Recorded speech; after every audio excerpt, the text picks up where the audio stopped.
மிகுந்த பூரிப்போடும் புலகாங்கிதத்தோடும் உங்கள் முன்னால் நான் நின்று கொண்டிருக்கின்றேன். ஒரு காலத்திலே புரட்சி கவிஞர் பாவேந்தர் பாரதிதாசன் அவர்கள் எழுதினார், செந்தமிழை காப்பதற்கு சேனை ஒன்று தேவை, பெரும் சேனை ஒன்று தேவை, தமிழன் என்ற உணர்வு தேவை, தனிப்பெரும் தலைவன் ஒருவன் தேவை, பகைவர் சூழ்ச்சிதனை வேறறுக்க புரட்சி படை ஒன்று தேவை என்றார். சேனை வந்திருக்கிறது, சேனை தலைவன் இங்கே அமர்ந்திருக்கின்றார். நான் பூரிப்போடு நிற்பதற்கு என்ன காரணம் என்பதை சொல்லியாக வேண்டும்.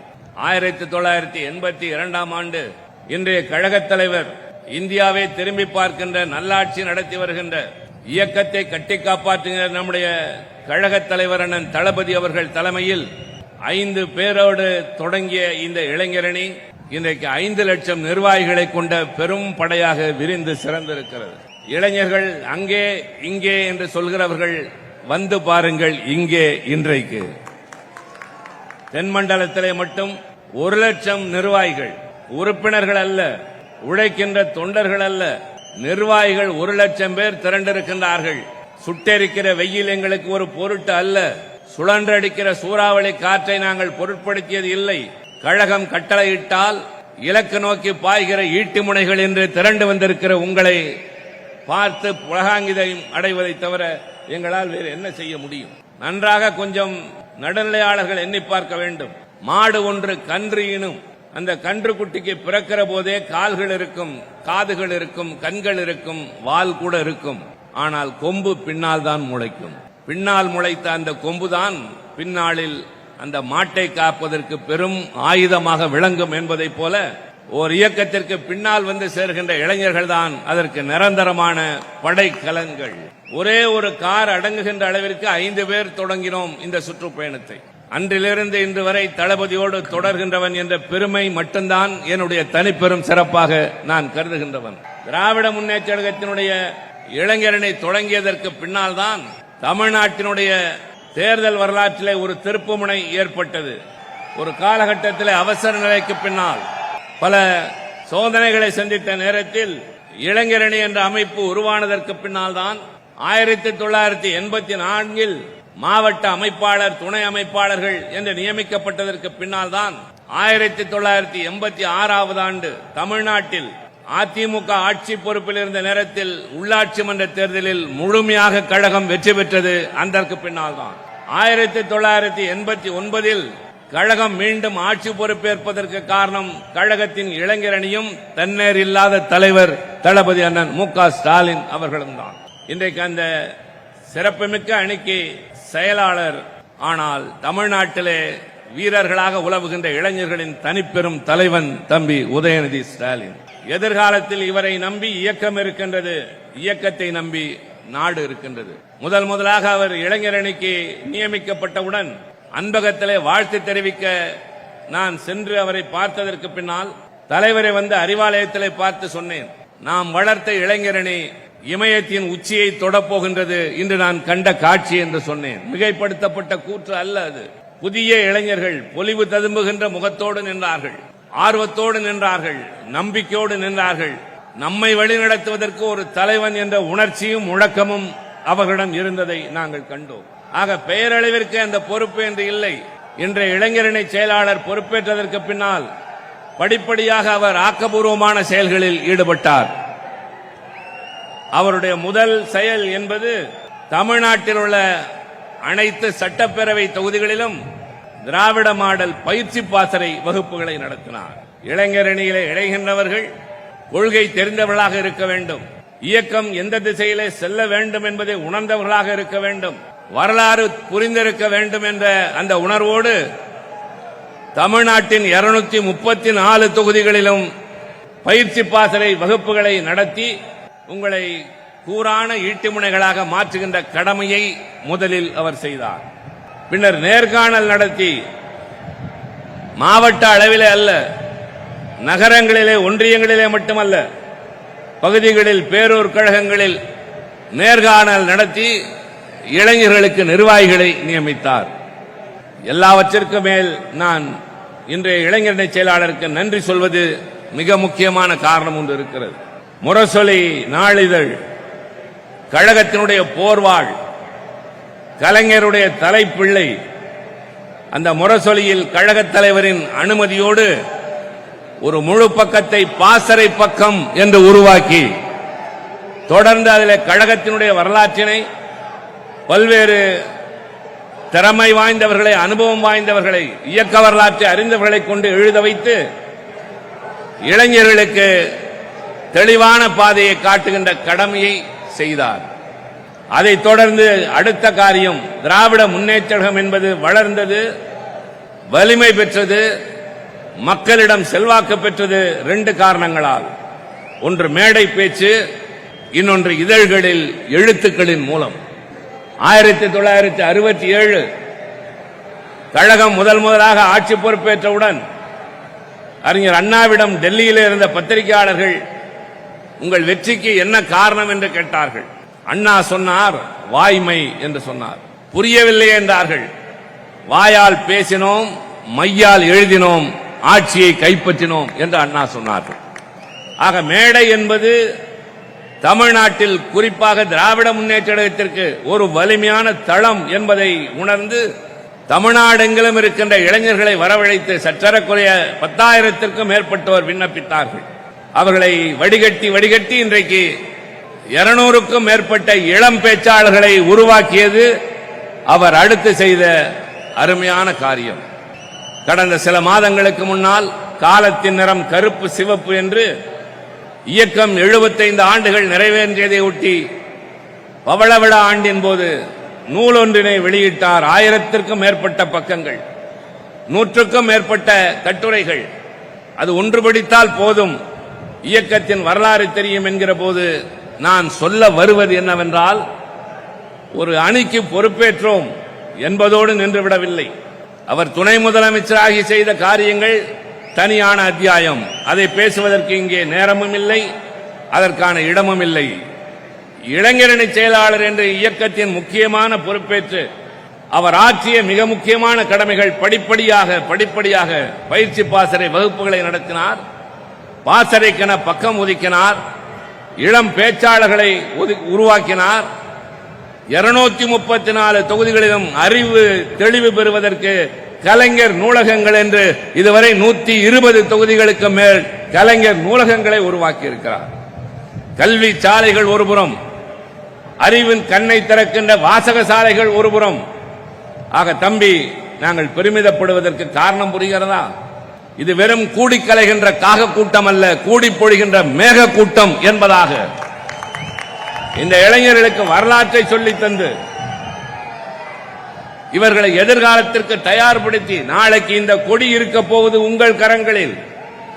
இதை உருவாக்கியவர்கள் இல்லை, உருவாக்கி வளர்த்தவர்களில் பலர் இன்றைக்கு மூத்தவர்களாக மாறிவிட்டார்கள். கழகத் தலைவரோடு சேர்ந்து நானும் இன்றைக்கு உங்களை விட மூத்த தலைமுறை. ஆனால் நாளை இந்த கொடி உங்கள் கையில், இந்த இயக்கம் உங்கள் கையில், இந்த நாடு உங்கள் கையில். ஆக பட்டாளம் எத்தனை, கூட்டம் எத்தனை என்பதல்ல, அதை வழிநடத்தி செல்கிற தலைவன் தேவை. அதைத்தான் பாரதிதாசன் சொன்னார். தமிழன் என்ற உணர்வு தேவை, வழிநடத்துவதற்கு தனிப்பெரும் தலைவன் தேவை என்றாரே. அப்படி தனிப்பெரும் தலைவனாக இந்த பட்டாளத்திற்கு உதயநிதி ஸ்டாலின் வந்து எங்களுக்கெல்லாம் நம்பிக்கை ஊட்டுகின்றார். நான் 2 செய்திகளை மட்டும் சொல்லுகின்றேன். திருச்சியிலே முதலாக இளைஞரணி மாநாடு 1982 நடைபெற்றது. அந்த மாநாட்டினை நானும் இன்றைய அமைச்சர் மகேஷ் பொய்யாமொழியின் தந்தை அன்பில் பொய்யாமொழியும் சேர்ந்து நடத்தினோம். அந்த மாநாட்டின் நிறைவுரையின் போது நன்றியுரை ஆற்றுகின்ற பொறுப்பு எனக்கு செயலாளர் என்ற முறையில் தரப்பட்டது. அதில் பேசுகிற போது நான் சொன்னேன், பல கருத்துக்களை சொன்னேன். பேச்சின் ஊடே சொன்னேன், இவ்வளவு பெரிய கூட்டத்தை இதுவரை பார்த்தது இல்லை, இவ்வளவு இளைஞர்கள் இதுவரை திரண்டது இல்லை. எங்கு பார்த்தாலும் கரும் தலைகளாக தெரிகின்றன. அது எப்படி இருக்கிறது என்று சொன்னால், இது சிவகாசி இருக்கிற மாவட்டம், தீப்பெட்டி தொழிற்சாலை இருக்கின்ற மாவட்டம். உங்களுக்கு நன்றாக தெரியும், தீக்குச்சிகளை பெட்டியிலே அடுக்குவதற்கு முன்பாக காய வைத்திருப்பார்கள். அதை போல தெரிகிறது. எப்படி தீக்குச்சியின் தலையில் இருக்கிற அந்த கருப்பு மருந்துக்குத்தான் சக்தி அதிகமோ, அதுபோல இங்கே திரண்டிருக்கிற உங்களுடைய கரும் தலை, அதில் இருக்கின்ற மூளை, அதில் இருந்து கிளம்புகிற சிந்தனை பொறி, இதை ஒருங்கிணைக்கிற வாய்ப்பினை தந்த கண்ணான தலைவர் கலைஞர் அவர்களுக்கு ஒட்டுமொத்தமான நன்றி என்று நான் உரையினை நிறைவு செய்தேன். இது வெறும் உவமையாக தெரியலாம். கலைஞர் அவர்கள் அதை தொட்டு பேசாமல் போயிருந்தால், தலைவர் தன்னுடைய பேச்சின் ஊட பல செய்திகளை பேசி உணர்ச்சியின் உச்சத்திற்கு சென்ற போது சொன்னார், இங்கே நன்றியுரை ஆற்றிய தம்பி திருச்சி சிவா உங்களை எல்லாம் தீக்குச்சிகள் என்று சொன்னார். ஆம் தம்பிமார்களே, நீங்கள் எல்லாம் தீக்குச்சிகள் தான். ஆனால் திராவிட முன்னேற்ற கழகம் எனும் தீப்பெட்டியில் அடங்கி கிடக்க வேண்டிய தீக்குச்சிகள். தேவையான நேரத்தில் எடுத்து உரசுவோம். பற்ற வைக்க வேண்டியதை நீங்கள் பற்ற வையுங்கள். அந்த நெருப்பு வீட்டை எரிக்கிற நெருப்பு அல்ல, ஊரை கொளுத்துகிற நெருப்பு அல்ல, நாட்டை சூழ்ந்திருக்கிற இருளை விரட்டுகிற ஒளி விளக்காக இருக்கட்டும் என்று சொன்னாரே. அப்படி தீக்குச்சிகளாக வந்திருக்கிற உங்களை சரியான நேரத்திலே உரசி வழிகாட்டும் ஒளிவிளக்குகளாக மாற்ற இருக்கிற தலைவன் வர இருக்கிறார். உங்களை நாளைக்கு வழிநடத்த இருக்கிற எங்களுக்கு நம்பிக்கை தருகிற இந்த இளைஞர்கள் சேனையின் தலைவன் இதோ இங்கு இருக்கிறார். இரண்டாவது செய்தி, அந்த ஒரு நாள் ஈரோட்டு மாநாட்டிலே கழகத்தினுடைய செயல் தலைவராக பொறுப்பேற்று இன்றைய கழகத் தலைவர் அவர்கள் வந்த நேரத்திலே நான் நினைவுபடுத்தி சொன்னேன். 1948ஆம் ஆண்டு ஈரோட்டில் நடைபெற்ற திராவிடர் கழக மாநாட்டில் அறிஞர் அண்ணாவை ஒரு அலங்கார ரதத்திலே வைத்து ஊர்வலம் வைத்து முன்னால் நடந்து சென்ற தந்தை பெரியார் அந்த மாநாட்டிலே பேசுகிற போது சொன்னார், பெட்டி சாவியை நான் அண்ணாவிடம் ஒப்படைக்கிறேன் என்று சொன்னார். அப்பொழுது அண்ணா பேசுகிற போது சொன்னார், பெட்டி சாவிதான் என்னிடம் இருக்கும், ஆனால் பெட்டி பெரியாரிடம் தான் இருக்கும் என்று சொன்னார்கள். அந்த பெட்டியும் பெட்டி சாவியும் அண்ணாவிடம் வந்து சேர்ந்தது. அண்ணாவிடமிருந்து கலைஞரிடம் வந்து சேர்ந்தது. கலைஞரிடமிருந்து இன்றைய கழகத் தலைவர் அண்ணன் தளபதி கரத்திற்கு வந்திருக்கிறது. அந்த பெட்டியிலே என்ன இருக்கிறது தம்பிமார்களே? கோமேதகங்கள் அல்ல, வைடூரியங்கள் அல்ல, வைரங்கள் அல்ல, மரகத மாணிக்கங்கள் அல்ல, கொள்கைகள், கோட்பாடுகள், லட்சியங்கள், தியாக வரலாறு.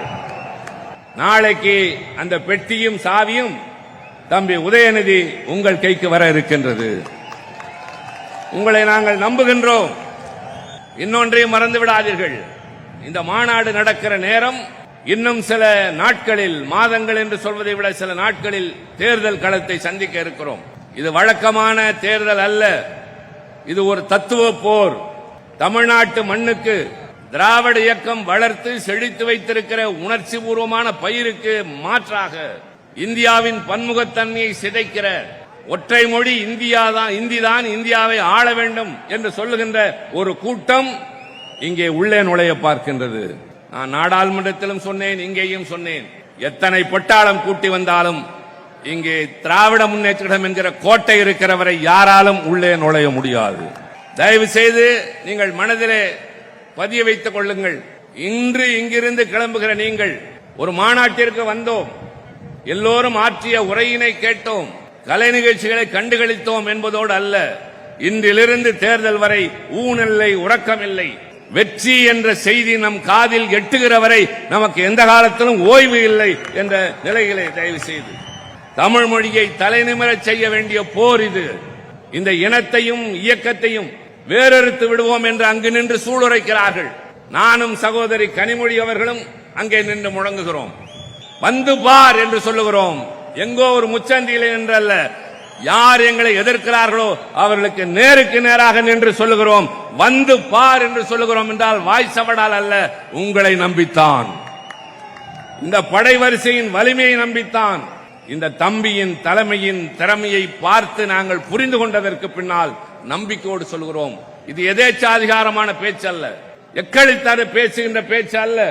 இந்த இயக்கம் வளர்த்து வைத்திருக்கிற உணர்வு, மாற்றி இருக்கிற மாற்றங்கள், ஏற்படுத்தி இருக்கிற செழிப்பு, தமிழ்நாடு உயர்ந்து நிற்கின்ற இந்த நிலை, இவ்வளவையும் ஒரு கண நேரத்தில் வீழ்த்துவதற்கு தங்கள் இருக்கிற அதிகார பலத்தோடு வருகிறார்கள். அவர்களுக்கு பல்லக்கு சுமப்பதற்கு இங்கே சில எட்டப்பர் கூட்டம் வரும் என்றால், எத்தனை எட்டப்பர் கூட்டம் வந்தாலும் எங்களிடம் இருக்கின்ற இந்த வீரர்களுக்கு இணை யாருமே இல்லை. நன்றாக நினைவில் வையுங்கள். வந்திருப்பவர்கள் வெறும் நிர்வாகிகள் மட்டும்தான். நீங்கள் தனி மனிதர்கள் அல்ல. நீங்கள் சாதாரண இளைஞர்கள் அல்ல. இந்த கருப்பு சிவப்பு கொடியால் இன்றைக்கு தலைநிமிர்ந்து வாழ்கிறோம். இந்த இயக்கம் இருக்கிற காரணத்தால் தமிழ் தலைநிமிர்ந்து செழித்து வளர்ந்து கொண்டிருக்கின்றது.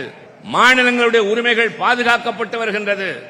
நம்முடைய தலைவர் தளபதி அண்ணன் அவர்களுடைய முழக்கங்கள், அவர் ஒரு தேர்ந்த தலைவனாக வளர்ந்து விட்டார். 45 ஆண்டுகளாக அவரோடு வலம் வருகிறேன், பார்க்கிறேன்.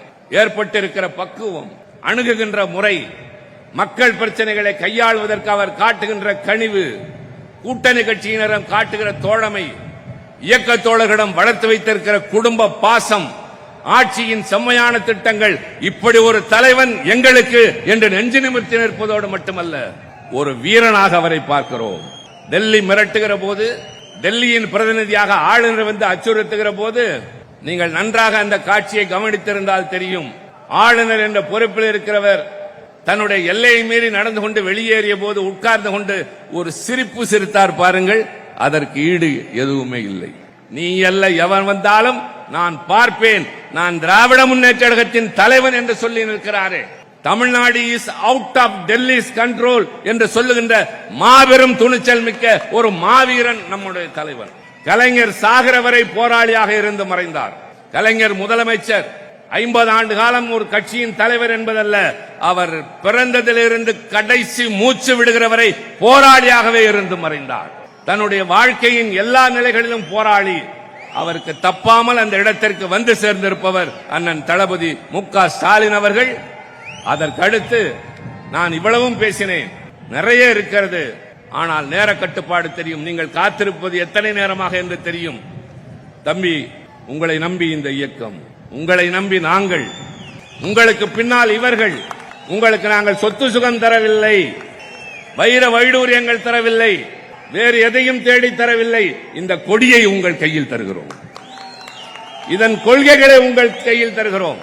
நீங்கள் இளைஞர்களை ஈர்த்தீர்கள், அவர்களுக்கு இயக்க உணர்வை ஊட்டினீர்கள், லட்சியம் இது என்ற அடையாளத்தை சொன்னீர்கள், படை நடத்துகிறீர்கள். பகைவர்கள் நடுங்க, வெற்றியை தொட்டு காட்டுங்கள். நம்பிக்கையோடு சொல்கிறோம், இப்படி ஒரு இளைய தலைவன் இந்தியாவில் வேறு எந்த கட்சிக்கும் இல்லை என்ற இருமாப்பு எங்களுக்கு உண்டு. இவ்வளவு பேரை கட்டி இழுத்து கொண்டு வந்து நிறுத்தி கட்டுக்கோப்போடு அவர்களை ஒரு ராணுவ சிப்பாயை போல வழிநடத்துகிற அதற்கு பெயர் தான் தலைமை என்பது. கானகத்திலே சிங்கம் இருக்கும், எல்லா மிருகங்களும் அதை ஏன் தலைமையாக ஏற்றுக்கொள்கிறது தெரியுமா? எல்லா மிருகங்களும் ஓடும் பாயும், ஆனால் சிங்கத்தின் நடையில் ஒரு நிதானம் இருக்கும். போகிற போது சிங்கம் நின்று ஒரு பார்வை பார்க்கும். அந்த பார்வையினுடைய பொருள் என்ன தெரியுமா? பின்னால் வருகிறவர்கள் எல்லாம் கட்டுப்பாட்டோடு வருகிறார்களா என்று பார்க்கும். அதைத்தான் அரிமா நோக்கு என்று சொல்வார்கள். அந்த அரிமா நோக்கை உங்களிடம் கண்டோம்.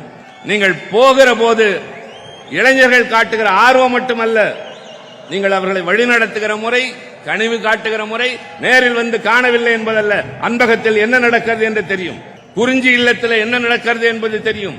நான் அண்ணன் நீ தம்பி என்று வளர்த்த அந்த குடும்ப பாசத்தை கொண்டு செலுத்த இருக்கிற தம்பி உதயநிதி ஸ்டாலின் அவர்களே, நடைபெற இருக்கிற தேர்தலில் உங்கள் படை வரிசையை நம்பி களம் காணுகின்றோம். அவர்களை நேருக்கு நேராக அங்கே எதிர்கொள்வது வேறு.